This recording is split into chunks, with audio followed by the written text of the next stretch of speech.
Let's turn around and talk about another topic. Michael, it's been almost 2 weeks since you won your lawsuit against the SEC seeking to have your Bitcoin trust convert to an ETF. The SEC has 45 days to consider an appeal. Explain to us, where are we in this process? Yeah, so the decision we got about 2 weeks ago is the culmination of years of work and about 14 months of litigation. The D.C. Circuit ruled 3-0 unanimously in favor of Grayscale, vacating the SEC's denial order, which prevented GBTC from converting to an ETF. We're now in this 45-day period where we have to follow the federal rules of appellate procedure that gives the SEC the opportunity, if they wish, to request a rehearing on the case. The market reaction, the investor reaction has been very, very positive.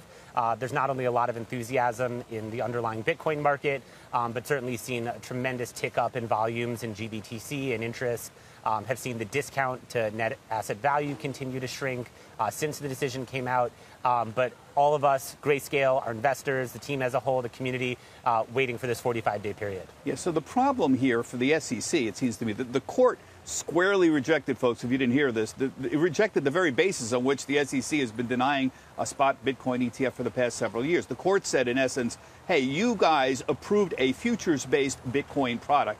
The futures in the spot market are like products. So if you prove one, you have to approve the other. That's the rationale of the court. So I guess the question is, could the SEC come up with some new rationale why the application should not be approved? And dare you to assume again, come up with some other reason. So it's certainly a possibility, Bob.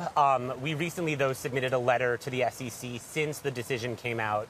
And one of the things we said is you've actually denied spot Bitcoin ETF applications like GBTC to the magnitude of 14 or even 15 times. So we would believe that if there was some other reason that the SEC didn't want these products from coming to market or had some other issue, it certainly would have surfaced by now in one of those other denial orders. Yeah.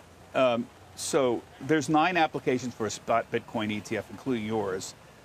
Assuming one or more are actually approved, are they all going to be approved at once? I know you've called for that to happen, right?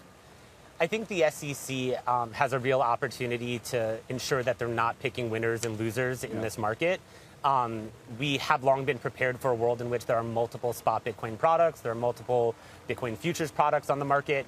So it'll be interesting to see how the SEC handles those applications and the variability between them. Jan, you've got an application in for a spot. Well, the next Bitcoin news ETF. item in my mind is the ETH futures, Ethereum futures ETFs. So those have filed, we have a filing out there. And there are a number of applicants that won an ETH, and ours is supposed to go effective in October. Kathy Woods, her ARC has filed for an Ether ETF. Yeah, well, that's Ether Spot. So we filed. We've been first to file as an ETF issuer, not Grayscale, but established ETF issuer for a lot of products, including Spot Ethereum. That was in 2021. But look, the SEC is making up a different rule book when it comes to crypto. My only point is the precedent for allowing people to go at the same time will be set here with the ETH futures. At least that's what they're saying. Sure. That intent. So how do you see this playing out? I mean, what's your thoughts? Are they going to appeal? What are they going to do? It'll be interesting to watch in October if everyone goes effective on the same day. I mean, that's a difficult thing for a regulator to manage. So let's see how that goes.